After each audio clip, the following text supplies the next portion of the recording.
Welcome to DNS news channel. ఈరోజు ముగ్గురు జర్నలిస్టుల arrest. NTV input editor Donthu Ramesh సహా రిపోర్టర్లు పరిపూర్ణచారి సుధీర్ అరెస్టు.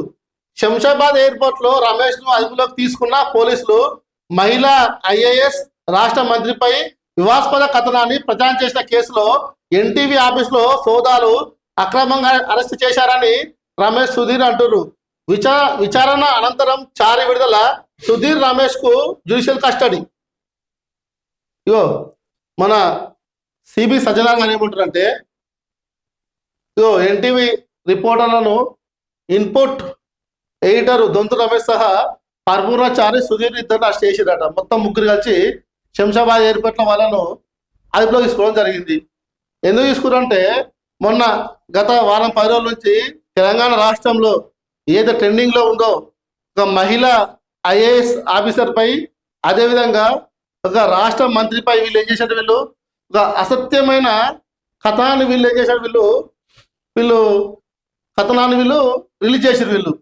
నేను అడుగుతా ఉన్నా, తెలంగాణ రాష్ట్రంలో ప్రతిసారి మెయిన్ మీడియా అవి యూట్యూబ్ ఛానళ్ళు, డిజిటల్ ఛానళ్ళు, నేను ఒకటే అడుగుతున్నా, ప్రజలకు సేవ చేయడానికి మెయిన్ మీడియా అయింది, యూట్యూబ్ ఛానల్ ఏంది, డిజిటల్ మీడియా అయింది.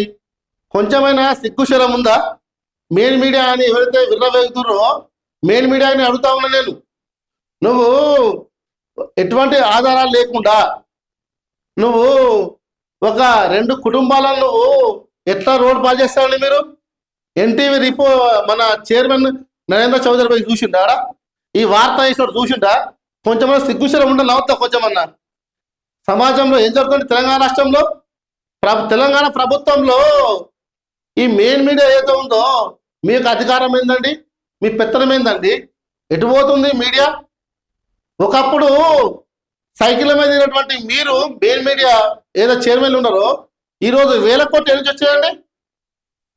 1000 కోట్లు ప్రజల సొమ్ము కాదా? అది మా తెలంగాణ సొమ్ము కాదా? మా తెలంగాణ డబ్బును దోచుకోలేదా మీరు? సెటిల్మెంట్ చేయలేదా మీరు? కబ్జాలు చేయలేదా మీరు? కొంచెమైనా సిగ్గుశం అనిపిస్తుంది ఏమన్నా మీకు? ఇప్పుడు ఏమైందండి, నువ్వు ఇటువంటి కొన్ని వచ్చినా కూడా ఏం చేయాలి, మీరు పెద్ద మనసుతో దాచిపెట్టి పిలిచి కూర్చుని సర్ది చెప్పి మీరు ఏం చేయాలి? మీరు ఇట్టే నన్ను చేసే పద్ధతి, నువ్వు ఒక కీలక బాధ్యతలో ఉన్న వ్యక్తి అని చెప్పి మీరు మందలించాలి. మీరు మందలించేది పోయి మీ టీఆర్పీ రేటింగ్ కోసము మీరు చేసేటువంటి లుచ్చ పనులు గిట్టుంటాయా? దీన్ని తెలంగాణ రాష్ట్ర ప్రజలు ఎవ్వరు దీన్ని సహించలేరు. దీన్ని మీకు ఎవరు చూసినా కూడా మీ మెయిన్ టీవీలపై దుమ్మెత్తిపోవడం తప్ప మిమ్మల్ని సపోర్ట్ చేసే వ్యక్తి తెలంగాణలో ఎవ్వరు లేరు. ఇప్పుడు చేసింది ఏదో ఇగో విచారణకు రాకుండా బ్యాంకాక్ వెళ్ళే ప్రయత్నం. మీరు ఎటువంటి అది చేయకుంటే విచారణకు పోవాలి కదా, మీరు బ్యాంకాక్ వారిపోలేదు. మరి నేనేం చెప్తున్నా అంటే, ఎవరైనా సరే తెలుసో తెలియక తప్పు చేస్తే పిలిచి కూర్చుని పెట్టి మందలించాల్సింది పోయి ప్రజలకు మీ సమాజానికి ఏం మెసేజ్ ఇస్తారు మీరు? ప్రజలకు సమాజానికి ఏం మెసేజ్ ఇస్తారు మీరు? ఇటువంటి తప్పుడు కథనాలు రాయొద్దు. ఆధారాలు లేకుండా రాయడం చాలా పెద్ద క్రైమ్. ఒకవేళ ఆధారాలు ఉన్నా ఏం చేయాలి? అందరిని పిలిచి కూర్చొని పెట్టి మీరు సంతాయించి మీరు బుద్ధి చెప్పే పొజిషన్లో ఉన్న మీరు ఇటువంటి చేయడం అనేది చాలా తప్పు.